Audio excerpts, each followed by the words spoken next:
Hello. Tonight I had a conversation with someone who explained to me that she had to understand. In order to solve her problems, she had to understand why it was so difficult. Why it was so difficult for her in these kinds of situations. Why she had these kinds of feelings, of emotions. Why she had difficulties to behave another way. And she needed to understand first. Here is my simple answer to that. I really think that it's a situation in which we more or less are all. I mean that we all want to understand. I need to understand in order to solve my problems.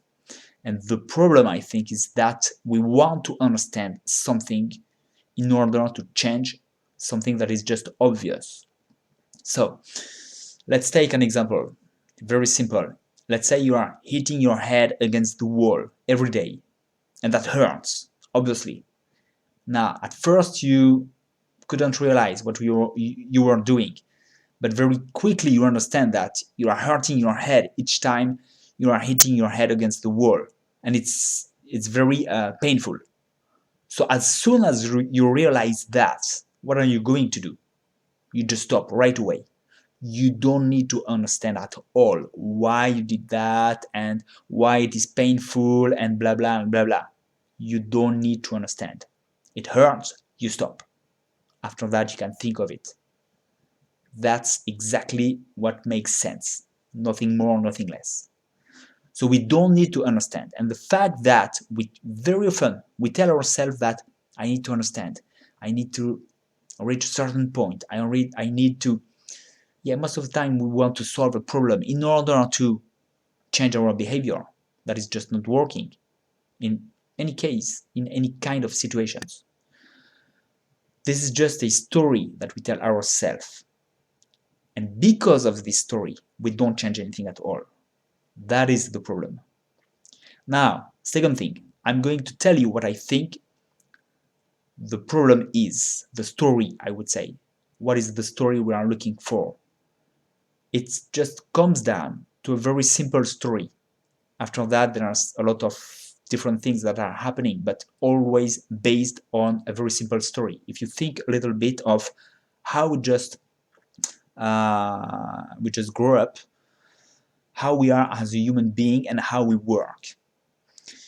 First of all, we know that most of the time we don't act, we react to our emotions.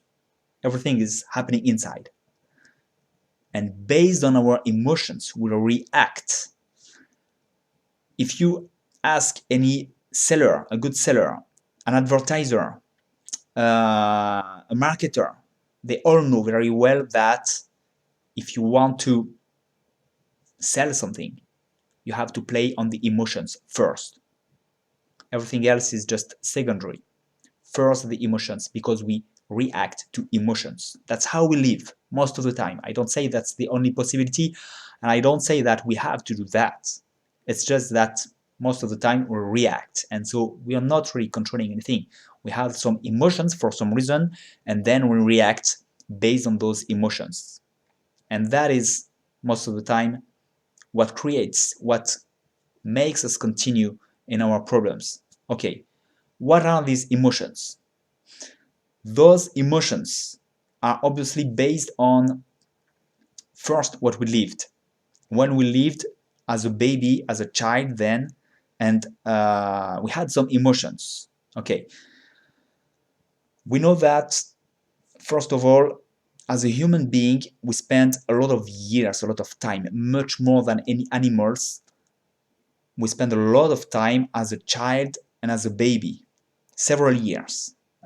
Every animal is an adult very quickly, not us as a human being. So we have plenty of time to accumulate all those first emotions that we don't really control. It's just happening in our life. We react to what is happening, and it's just natural in a way. And then we have to build our life with this background. And we have to be aware of what was happening when we were younger. When we were younger, whatever is happening for every one of us, there is always something very crucial, which is, as a baby, if you are abandoned by your parents, you die. You absolutely need the care of your parents. So it's a matter of life or being alive or being dead, that you have your parents with you that take care of yourself. That's that simple. So I can guess, even if I don't remember, that the feelings, the emotions we have, if we, as a baby, if we had the impression that maybe we could be abandoned, the feelings are very strong, obviously. It's based on a survival instinct. If I don't have my parents with me, I die. That's obvious. Okay, so then obviously, in order to have our parents taking care of ourselves, that was crucial that was happening like that. So we had to make everything possible to make our parents take care of ourselves. And for that, we had to agree with their personal rules. And every parent has rules that he imposes to their children, rules based on their beliefs, based on what they think is good or bad. And even if all that is made with a very good faith, it's just what it is. So as a baby, we had to make do with those rules and to be sure that we were complying to those rules in order to be accepted, not rejected, and to live. That's very important. Obviously, it seems obvious, I think, if you think of it. Okay? So we lived for several years like that, and we were growing as a child. It was the same kinds of things, but with our parents, our teacher at school, and certainly more people around us, more adults, more representant of authority, I would say. So we had to make do with the rules of every authority around us in order for us to avoid this feeling of fear, which is based at first of a feeling of death when we were a very young baby, obviously. So when we grew up, I think it's obvious that we just continued to have these kinds of feelings that come back, because our brain just works this way. If our brain just recognizes a situation.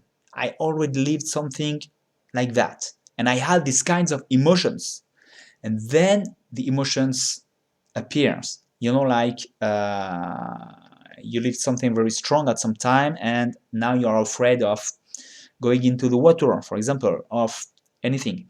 So if we were afraid, very afraid as a very young baby of being rejected, and we are very concerned, deeply concerned about being accepted by others, and so acknowledging the rules and complying with those rules, because it was very important for us.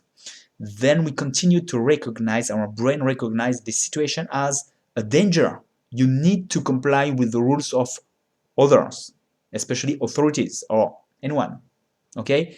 Else you're going to be rejected, and rejections makes us feel like, more or less at the base, something like rejected equal death. At the beginning it was that. So after that I understand that it's certainly applied differently, and or that changed more or less, but at the beginning that is the feeling that we are feeling. So obviously being rejected is always something that concerns everyone. That is a big problem for everyone.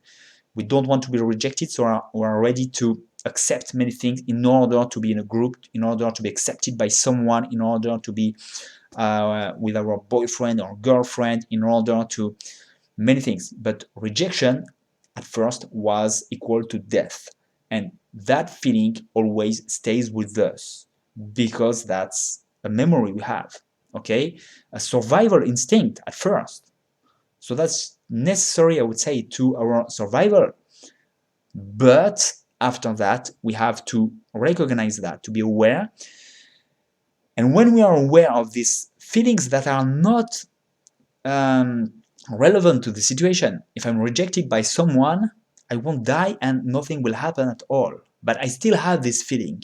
So I have to acknowledge that, to be aware of this situation. And then I can say, okay, that's just not relevant. I let that feeling be what it is right now, and I act according, not by reacting to this emotion, but acting based on what I truly perceive, not what my feelings make me feel. Okay, so it can be very simple. The problem is that we have a strong tendency not to separate our feelings with the truth because we identify ourselves with our feelings. My identity is what I feel. In a way, I perceive myself through my feelings. So if I want to let go those feelings, it's like if I would let go myself. In a way, that's like dying also. It's very complicated, it's a very difficult feeling. To have a feeling and to say, I don't care, I'll do that, despite my feelings. So, I think the only problem is there. However, maybe I'm sure that you already lived a very great experience in which you really implied yourself, you really invested yourself strongly, and you wanted to overcome some limits and do something better, greater, that you were feeling your limits were. I experienced that, for example, when I was doing judo, and especially competitions. Maybe you did that in any sport or any competition or any other area of your life. You want to break the limits. And in order for you to break the limits, you have to let go of these emotions that makes you feel you are limited. If you want to let go of these emotions, yes, it's difficult because you identify yourself with those feelings. But if you are really implied in what you're doing, you break those limits. You break those limits, which means that yes, you let go of these feelings in which you were identified, and then you can be much greater. And what happens at this time? You really feel alive, great, full. That's just much more and much better and much more yourself than with the limits of these feelings, We are not what we feel we are. We are not what we perceive we are most of the time through these feelings, which are limited. We are what is above those feelings, after this feeling, when we let go of those feelings and we just say, no, the truth is another thing, and I do what I decide, not what I feel. And that is very strong. I think the only problem is there. If we are aware of that and we are invested in wanting, really desiring to let go of these emotions, feelings, and to recognize that I am not those emotions and I'm much better than that. And what I am is, after those, I have to go through these emotions, through these feelings, let go those feelings, these emotions, and live. And from there, I will experience who I am, and I will experience my real life, basically. And my feelings are just, my emotions are based on what I experience, and that's just the way it is, but it's not relevant anymore. So I hope this explanation will help you maybe to be aware, or at least to question yourself another way. I think that's very simple, very logical when you think about it, but I would be very interested to know what you think of that. So let me know in the comments what you think of just this simple explanation. Okay, and I see you soon. Bye.